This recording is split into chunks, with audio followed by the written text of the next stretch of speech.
Hi, and welcome to One Simple Recipe, where we're hoping to get you one step closer to better health. I'm Judy Matesky with Athens Nutrition, and today it's all about dark chocolate, which is so many of you, I know, your favorite. So we're going to talk about why and the health benefits of it. All right, so let's go ahead and get started. We are making chocolate cherry haystacks, and this is a recipe from Ellie Krieger, who's a dietitian who puts out some wonderful recipes and some great cookbooks. A longtime fan of hers, and this is super simple. We're talking 3 ingredients. So right now, the most important thing is the chocolate. And from a health perspective, we want chocolate that's at least 70% or higher in cocoa solids. And it's really the benefits of the polyphenols and these plant compounds that are unique to dark chocolate. Well, not unique. We find them in a lot of different plant foods, in particular like red wine. But dark chocolate, we're really looking for the higher percentage, the better. We want chocolate that has a lot of the chocolate solids in it, as well as the cocoa butter, and not palm oil or palm kernel oil, because cocoa butter is relatively neutral. It not necessarily the fat in chocolate, it is saturated, but it's predominantly a type of saturated fat that doesn't seem to elevate cholesterol levels within the blood. So it's relatively neutral, but what we're benefiting from really in the dark chocolate is we're getting all those polyphenols from it, which are rich antioxidants that seem to help reduce the inflammation within the artery itself. So it's nice to add. We're going to incorporate it in your eating plan in a healthy way.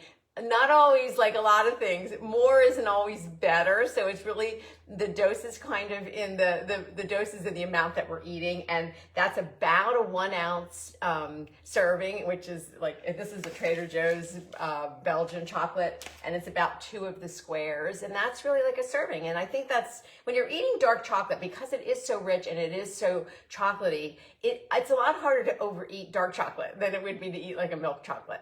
So I think that really kind of helps to keep the portions within the right amount for us. Okay, so I came on a little bit early because I was melting my chocolate and I was afraid to let it go too long. I didn't know how long it was going to take. So basically we're using 6 ounces of dark chocolate, 70% and higher. 70% is about as high as I can go. Some of you might be able to go even higher than that. It does get a little more bitter because it has less sugar in it.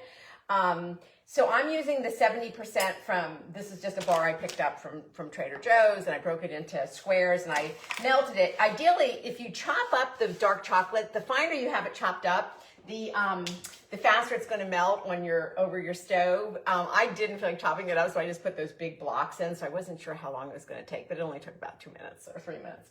So anyway, in here, just to show you, I have the chocolate in a bowl that is a heat-proof bowl, and I have it sitting over a pan that has just a little bit of water in it. So you don't want the water to touch the bottom of the bowl that you have your chocolate in. And I just have it to barely a simmer, barely. And this took just a few minutes, and now I have this really, and I'm going to pull it over here. Let me grab a towel. I don't want to get everything all wet. I have a nice creamy bowl here of the dark chocolate. I have it off heat right now. So that I did melt. So that's what you're going to want to do first. So the finer you chop up your chocolate, it's going to take maybe 30 seconds to a minute over some water, a water bath. Or if mine, were a little bigger chunks, so I just wasn't sure. You could do this in the microwave, but the risk, I feel like, chocolate is you don't want it to seize on you. And that's, kind of tricky sometimes. So I'd rather just do it over a little water bath like that, just not allowing the bottom to touch the water. Okay, the next thing we're going to add, shredded wheat. That's what makes the haystack part of this chocolate cherry haystacks. Shredded wheat, awesome.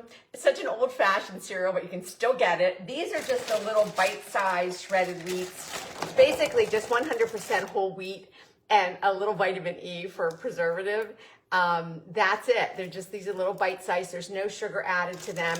If you're having it as cereal, it really is a nice whole grain option because it's just one ingredient. But if you need to sweeten it or add berries, that's great.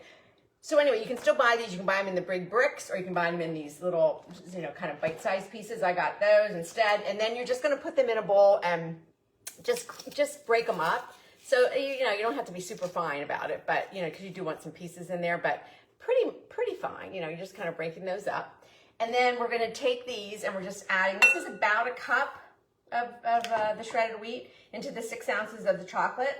And then the next thing is we're using sweet, dried tart cherries. If you have sweet cherries that are dried, that's fine too. But I love the tart because I think that really works well in here. All right, so that's about 1/3 cup. And we're just adding it, and then you're just gonna stir this all together. So really, 3 ingredients. It makes this awesome, delicious treat. I put these up just before Mother's Day, so in case anybody saw those on our blog at judymatesky.com, just in case anybody wanted to make them, you know, for Mother's Day, because they are such a great treat. Because it's one of these things, I mean, it's something like, you know, we're trying to get that intersection of things that are really healthful for us, but also taste absolutely delicious. And what's not to love about, you know, some dark chocolate and some cherries. So then just take a tray, and you know, you can use wax paper, parchment, which is what I typically have.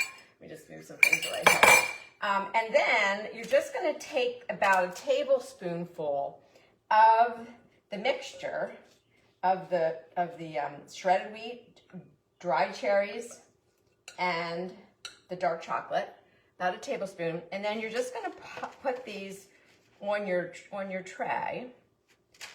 And of course, you know, when the chocolate solidifies again, then you're going to have these delicious, crunchy, slightly sweet and sort of sour from the cherry, and then the deep, dark, rich chocolate bites. I'm not sure how many this makes, but I'm gonna say maybe 8.